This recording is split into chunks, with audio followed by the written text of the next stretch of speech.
a theme from like beginning to end and had like a storyline from beginning to end. And so that was like a really exciting process. It was definitely difficult over Zoom. Like it was different just because like I recorded everything too over Zoom. Hi. Hi, Alexis. How are you? I'm good. How are you? I am fantastic. I appreciate you doing this. Yeah, thank you so much for having me. Of course. My name's Adam, and this podcast is about you and your journey in music, and we'll talk about the new album as well. Awesome. Sweet. So I did read grew up just outside of Vancouver. Is that what I read? Yeah.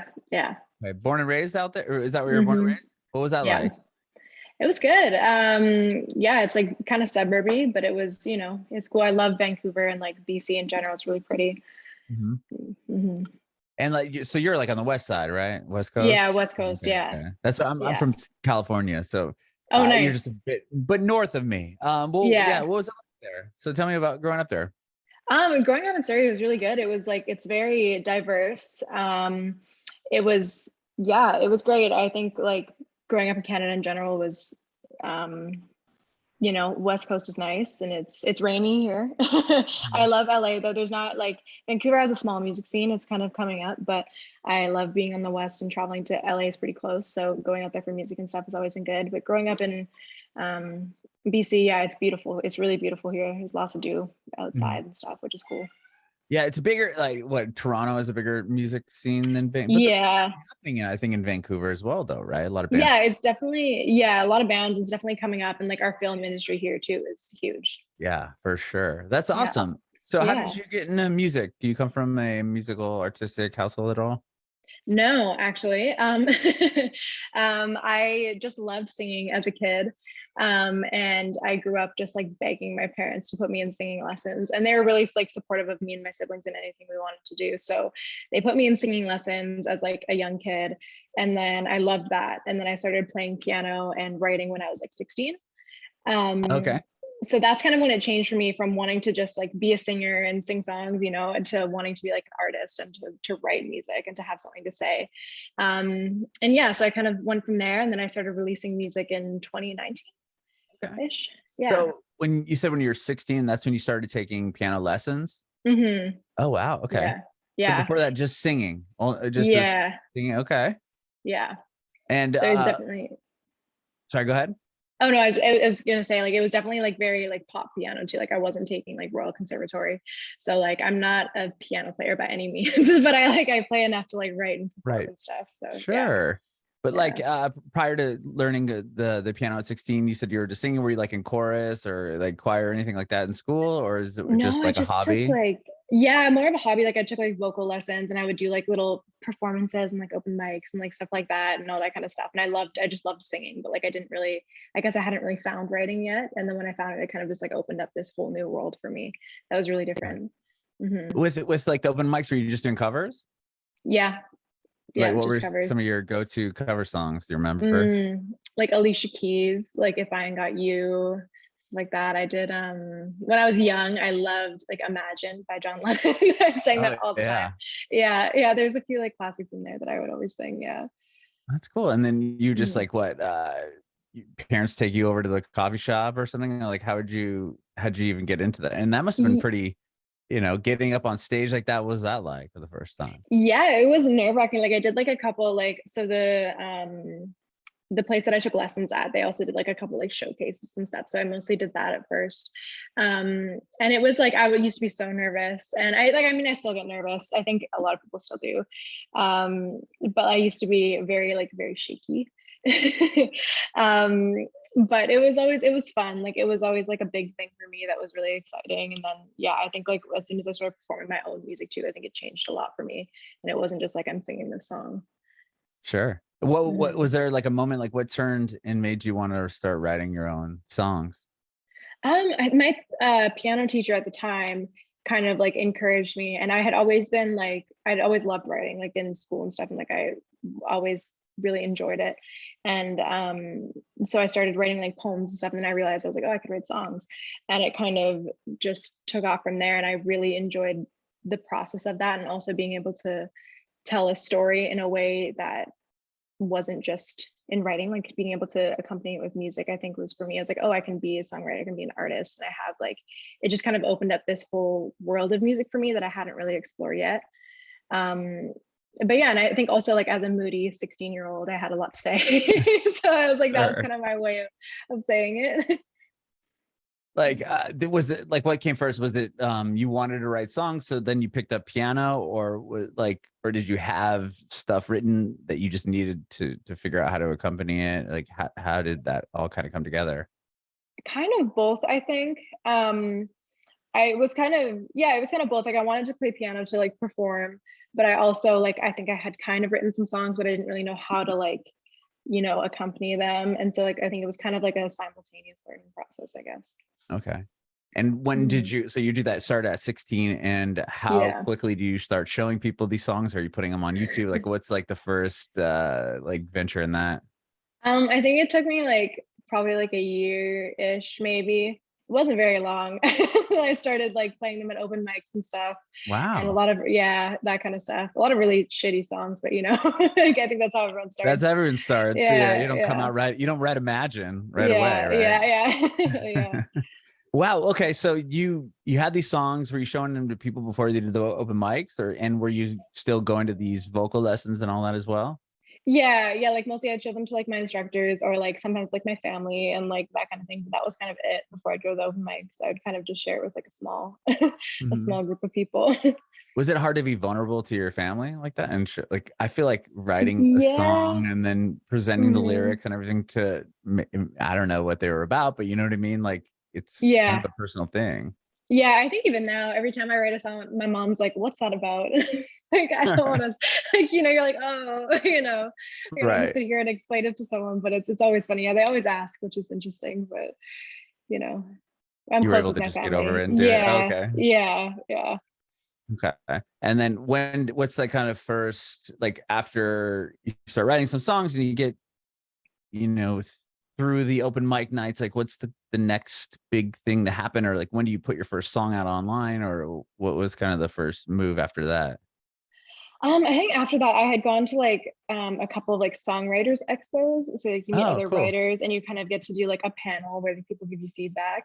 And there I had met like a couple producers. So I think I released my first song in 2018 actually. And so I had met this producer at the songwriter expo, and I had a song that I written, but like I didn't even know like the process. Like I was like, I don't know how to meet a producer. Where do I find a producer? But I had Right. met this producer, and he ended up producing the song for me, and I put that out. So that again opened up again, I think like another world of things that like you just don't really. I feel like in music too, if you don't come from like a musical family, there's a lot of stuff that like you don't really know the process of. So once I kind of put the first song out, it was like you meet so many other producers, you meet so many other people, and then it kind of really took off from there, and it changed, I think, the way I write now too, because a lot of times now I'll write with like a producer in the room. So like they'll kind of be working on the track like as we're writing, which is like a cool process as well. So I think it kind of, yeah, once I released my first song, it made me realize like, oh, like you can just like meet a producer and just, and kind of get something done. Um and yeah, I think it gave me a lot of creative freedom to be able to make more music and put more music out and kind of find also like what kind of sound I want for myself or what kind of sound I like. So yeah, it kind of opened up again another new aspect of music for me. Mhm. And with like once, 16, you're kind of getting to the end of what, high school or college, or Mhm. and then you're gonna get it. Do you attend university for music, or is it just like, do you know that that's what you want to do no matter what at that point? Yeah, yeah. So I used to be like a high level soccer player. Oh, So wow. so I originally wanted to go to like university for soccer. And then I kind of decided that I liked music better and that soccer became kind of a job for me because I was like 16 playing like practicing and playing having games like 6 7 days a week. Like it was like a lot. So I just decided that it kind of dawned on me that I was like, I actually don't enjoy this as much as I used to. And I enjoyed music a lot more. And my family was very supportive. So yeah, I didn't end up going to college right away. I took some time just to like work on music. And then I recently did a couple semesters at Berkeley online, Wow. which I really enjoyed. It was really great. But yeah, I've kind of been focusing on my music since then and just kind of down that path. And I have a really supportive family, which is really great. That's Yeah. cool. Like, was Mhm. that difficult? I'm sure it had to be. Like, or you spend all this time and energy into soccer, and probably, 6 days a week. You have stuff going on with soccer. That was probably years upon years of that. And then at one point you're just like, I really like this other thing more. That must have been Yeah, hard to decide. it was. And I think also one of my older sisters also, like, we played soccer, like she played Div 1 and went to university for it. And like that was kind of like my goal too. And it was kind of a weird decision to make. And it felt like I think it took me a while to make that decision, but I also think like I knew, that I'm like, this just isn't for me anymore. And so I think I was a lot happier than if I were to have continued with it. So I'm glad I did what I did and made that decision. So Yeah. So she went and did that.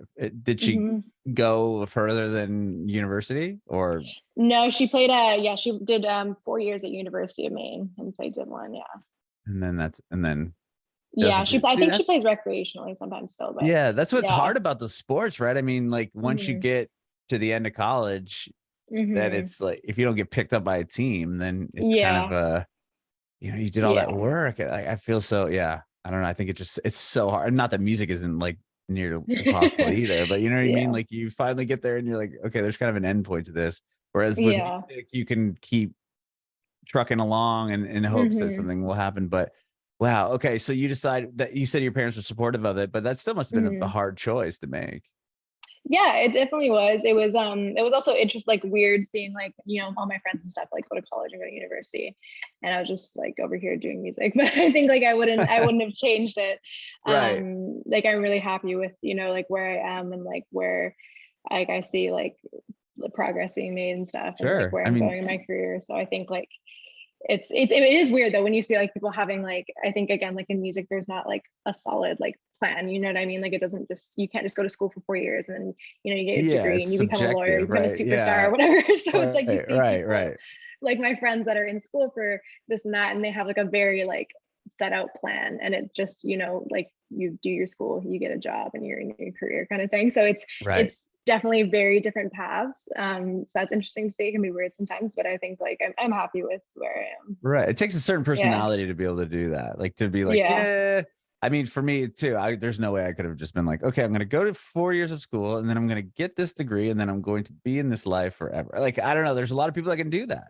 Yeah, for sure. For musicians like yourself, like that's usually not the role. Because if you go to Berkeley, I mean, you could learn a lot at Berkeley, obviously, but what's the end goal? To have your own career, right? Yeah, exactly. Yeah, there's like within entertainment industry in general, I think there's like no guarantee. It's like you can't just like go to school to become a doctor.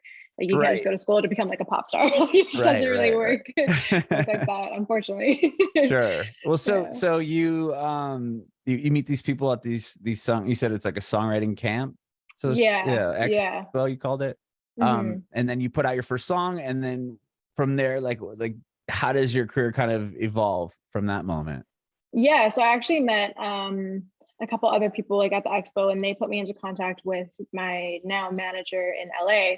So I started working out of LA a lot actually, and I started going there and she would set me up with like different writers and producers and stuff. And that's how I kind of started working like on all my music from like 2019 on basically.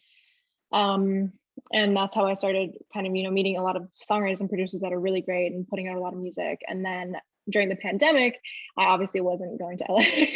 Right. So I had a lot of Zoom sessions, which were also interesting in their own way. And yeah, that's when I ended up writing the whole album actually was in the pandemic over Zoom. Really? Yeah. Okay, yeah. So that must have still been, I mean, obviously it's terrible for everybody, the pandemic, but if you're going to LA, it's exciting. You're like, okay, I'm to finally do this. I'm working with songwriters. And then the pandemic happens. And I know for Canada's, it was it was difficult to get in and out of there for sure. Yeah. We had like a full travel ban for a while, I think during like the pandemic. Yeah. So that happens. And then obviously you must have felt like defeated in some sort of way, not being able to keep traveling. Was it hard to write a whole album? You obviously had inspiration throughout that thing. Was that hard to kind of swallow in the beginning and then get to writing, or like, tell me how you felt right when that happened? Obviously besides being scared and worried and terrified that what the hell's going on here. But Right. Yeah. Yeah. I think it was definitely, it was kind of hard at first because it was like, I can't, it felt like a halt in like what I was doing. Like I couldn't continue, but then obviously there was ways around it. Everyone's writing on Zoom. So I think for a bit it was really weird. And then I was like, okay, well, we can just, continue as we were just virtually, which is, I think it's so crazy. And like, we're so lucky for that. But, yeah, so I think like during the pandemic, it was like really hard for a lot of people, but I found it was like I had a lot of time on my hands, as we all did, but I had a lot of time to sure. be like really like introspective, I think. And so I got to be able to like be in a place where I could write really vulnerably. And I had like a lot of I think stuff that I had always wanted to write about, but wasn't necessarily ready for yet, kind of like come to light. So like during those sessions I was able to like write. I didn't really mean to write an album, honestly. When I first started writing it, it wasn't a plan. But when I had started writing the first couple songs and I realized, I was like, oh, this is all really like conceptual and cohesive and it's all about the same theme. And I was like, I'm writing an album. Like it kind of just like dawned on me. I was like, oh, this is like, I think it's what it's meant to be, because I didn't really have that goal in mind at first. But it was really cool. I think once I realized that, like I kind of had like, again, a plan, and like I had always wanted to create something that was very cohesive and conceptual and had like, a theme from like beginning to end and had like a storyline from beginning to end. And so that was like a really exciting process. It was definitely difficult over Zoom. Like it was different just because like I recorded everything too over Zoom. Oh, oh Yeah. wow. So we Okay. recorded, yeah, so my one of my co-writers, producers, and like friends, Brandon Rogers, vocal produced the entire album. So we actually had a really interesting setup of have you heard of audio movers? It's Yeah, like a plugin. I heard about it. Yeah, it's Yeah. new, right? Because due to the obviously the pandemic, but isn't it so you can hear everything without the latency or something like that? Yeah. So Okay. basically we ended up setting up like, I don't know how Brandon set it up, but he set up um like we both had audio movers, and it was like he set up like an auxiliary track, and it was sending what I was recording to his audio movers, which was recording in like Pro Tools for him. So Mhm. it wasn't even recording like in my DAW, like in Logic, it wasn't even recording. Oh, It would just, he could wow. record it directly to his DAW. So like in Pro Tools, it was crazy. But it was like, it took obviously also twice as long that it would have in person, because like the technical difficulties I think we had every single time. He also had to listen to my vocal coming in delayed by at least like a second or two. Yeah, because Because it was the latency thing. Yeah, like yeah. okay, but you So it could hear was, everything in time on yeah, I your could. end. Okay. Yeah, because I could hear the track, and so I would just obviously sing along with the track. But when it's coming back to Mhm. him, it's coming back at like a delayed speed, so it's like off on the track. So it was like That's really crazy. interesting for him to just have to like block that out of his brain, and just like it was it was a really interesting process. I've never obviously done something like that before, but yeah, it was cool. I think it was a very like sign of the times kind of thing. That was cool. Um, but yeah, we made it work, and yeah, we finished the album during the pandemic, and kind of like at that in 2021 too, when things had started to open up more. But yeah. Wow. Mm. That I mean that yeah, I can't even imagine. So you're like in your house, like we are right Yeah. now, and you're like, okay. And then he's like, Yeah. okay, you have to go buy gear, or did you already have stuff to use? I had to buy a couple of things. Like I had like an interface, but I had a really shitty mic. So some of the songs on the album are recorded on like the not great mic. So Okay. Brandon had some like, like, and J he mixed the album. So he had to take out like, he's like, because I was also recording in like an untreated room. So like just with like my mic. So like there was so much high end and stuff that he had to like, he's great. It doesn't sound But like it. Like that record yeah, like sounds awesome. they did an amazing job, because some of them like with the first mic I had to was not great, and then I ended up getting like an SM7B, and Okay. that helped a That's what lot. So this like is. Yeah. yeah. So it was a learning curve for sure, like at all in all aspects. But That's cool though. I mean, like you said, it's like a timestamp on like the mhm, world we were in at the time, and to yeah. be able to record a whole album. At what like how far into the writing process did you realize that it was definitely a cohesive project and it could become an album? I think it was after, I'm trying to remember what order I wrote the songs in, but I think like I had written Band-Aids and Anna with my friend Kyle, who also lives in Vancouver. And I think it was after I wrote House on Fire that I had realized that kind of what I was writing about was like all very similar and kind of like one long thought in a way.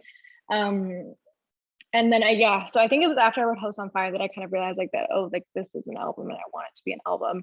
And that was when I also was able to curate it in a way, like the album is kind of meant to be listened to like front to back, because each song has like its own story, but it also kind of tells one long story and I guess one long like journey of mental health. But I think when I realized that, it was really fun after that to like curate like kind of like how I wanted it to be and to be able to do interludes and like Real Talk, like the title track is like meant to be like an intro to like the album. So I think that was like a really fun process too. It was again very different than anything I've done before. Yeah, I was gonna say, yeah, you have interludes in it. There's an outro to the record. Like, yeah, it's definitely a cohesive project. So once you had a few in, you're like, oh wow, this all kind of is in the same vein. I'm just gonna roll out a whole album here. Yeah. You talked about it being, I mean, obviously the subject matter is vulnerable. Like, was that hard to like begin or show people, or was that not even part of it? Yeah, it was. I think like, again, I think like for me, like the pandemic allowed like a lot of time for like, again, to like a time on my own, but also like time for like healing and stuff and to kind of be able to look at some stuff that, you know, you're able to kind of ignore in everyday busy life and just, you know, push under the rug. So when I was writing it, it was hard, I think, to be vulnerable like in sessions and stuff, but there was like a couple songs that when I wrote them, I was like, I don't know if I want to put this out. Like I think Anna specifically, I wrote Anna about I struggled with an eating disorder in high school and I went to an outpatient treatment program and I had been, you know, like meaning to write a song about it for a long time, I think, but I couldn't, like I wasn't ready. And I think there was just one day in the pandemic that I was like, I had a session with Kyle and I was like, yeah, like I think like I had wanted to write about it for so long and it kind of seemed like the time that I was ready to do it. And after I wrote it though, I was like, holy shit, like I don't know if I can release this. Like, I don't know if I want to release this. Like it was so personal and so honest and very raw. And I really like, after I wrote it, I was like, I don't know if like anyone's gonna hear this. But then, so I didn't know if I was gonna put it on the album. And then I had kind of decided, I was like, you know, like it really tells a part of the story that hadn't been included. And so I wanted to put it out, but I was still very hesitant. And I showed one of my friends and I didn't really preface it. I just kind of showed it to her.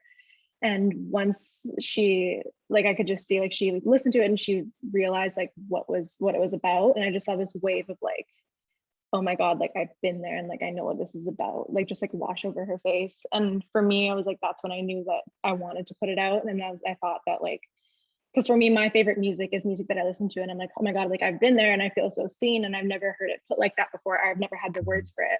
And so to see like the embodiment like of that on someone else was one of the biggest reasons I think I'm a songwriter. And so I knew that like, if that meant something to her and if that made her feel some way, that like I would want to put it out and I would want, you know, like I would want to hear that song for myself. So I think like that was kind of the deciding factor for me. It was still really scary putting it out. And I think like now there's kind of been like this relief that has kind of come from that, of just like now it's out in the world, it's not mine anymore. Which is cool, but the anticipation leading up to that was like, yeah, I was like, oh, I don't know, you know. Yeah, it's always like the most vulnerable things are the ones that are like land, obviously, and people are like drawn to because it's like it's real, right? And it's like authentic, and you're telling something, you're being, you know, obviously very vulnerable and saying something that maybe not a lot of other people are willing to admit to anyone else, but they're also like going through the same thing.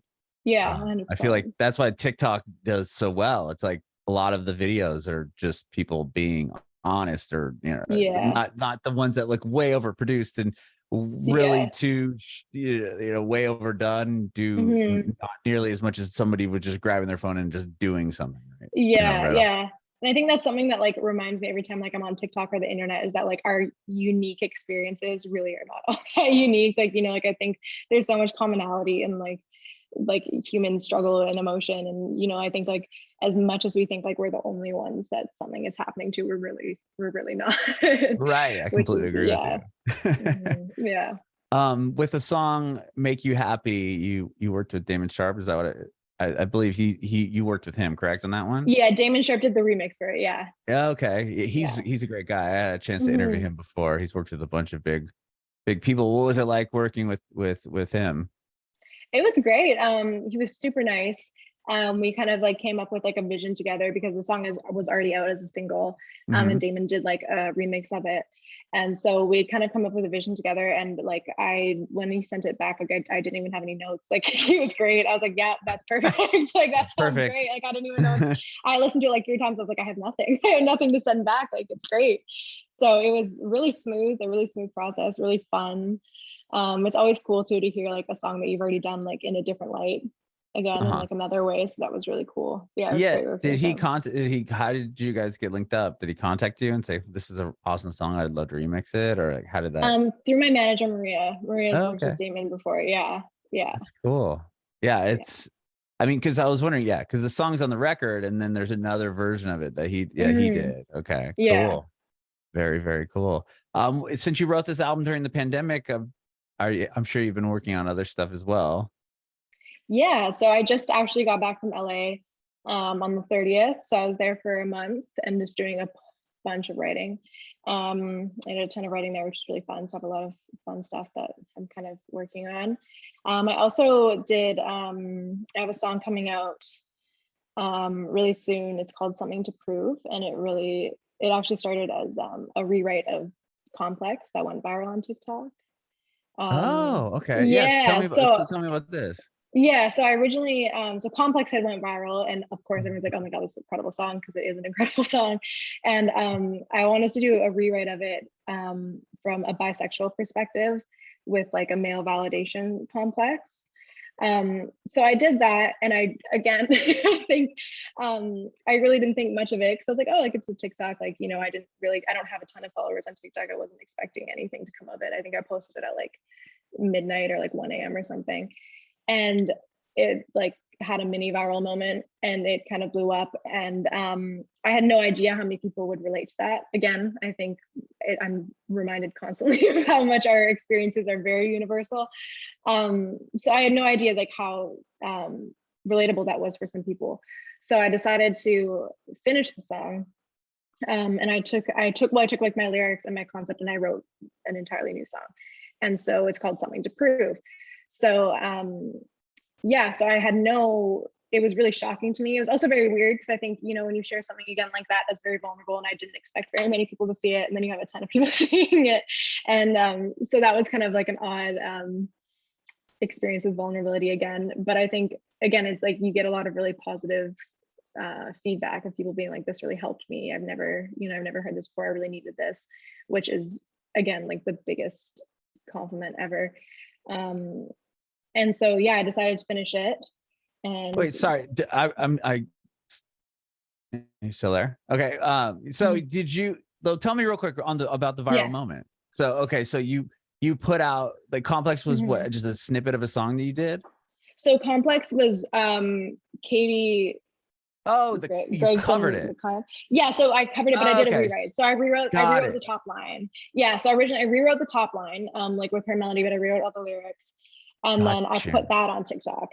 And it like I woke up and I think it had like 50,000 views or something, and then it just kept going. Oh my And gosh. I was like, why am I getting so many notifications from TikTok? Like I didn't really check it first because like I'm not really on there like that much, and I didn't really check. And Uh-huh. then I was like, I keep getting like TikTok notifications, and I finally went on and I was like, oh shit. And Like, I was like, all of whoa. these comments, I was like, oh my god, like that's crazy.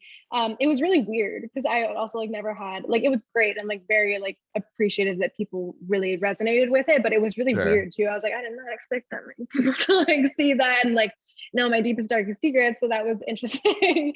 But again, it's the Yeah, vulnerability thing and doing something that is authentic yeah, and a having hundred people percent. react to it. Wow. Okay. Yes, yeah. So then I decided to take what I had That rewritten and make its own song. And so I made like an got entirely you. new song with like my lyrics. And yeah, so I recently finished it and it's coming out actually tomorrow. It's coming out Oh. tomorrow. Yeah. So that's exciting. Yeah, I think it was something again that was really personal to me. So like it was easy to write for me and it was easy like something to like finish. Um, and so I hope that people like it. I think like people have been yeah, responding really well on TikTok. So I think like hopefully it means something to some people. So yeah. That's really cool. Yeah. Yeah, I actually interviewed somebody earlier that had a similar story where it's like they put a little snippet of something up on TikTok and then Yeah. it like went wild and it was like, not but like I need to finish the song now because Yeah. it's like it's doing well and I didn't expect it to. And it was just like this Yeah. chorus that I wrote. Yeah. You see like the little window, you're like, oh no, like I Yeah, need to finish this. So right. yeah. That's Yeah. so cool though. Hmm. Congratulations. It's awesome. Thank And you. with the Yeah. album out and thank you for your time today. I really appreciate this. Thank you so much. Yeah. Thank you for having me. Yeah. I have one more quick question for you before I let you go though. If Hmm. you have any advice for aspiring artists. Ooh, I would say don't be afraid to fail. Because I think I was really afraid of that for a long time. And I think it only gets like you're only getting in your own way because you're gonna fail at some point. And I think that's just part of like succeeding is failing in the first place. So don't be afraid of it.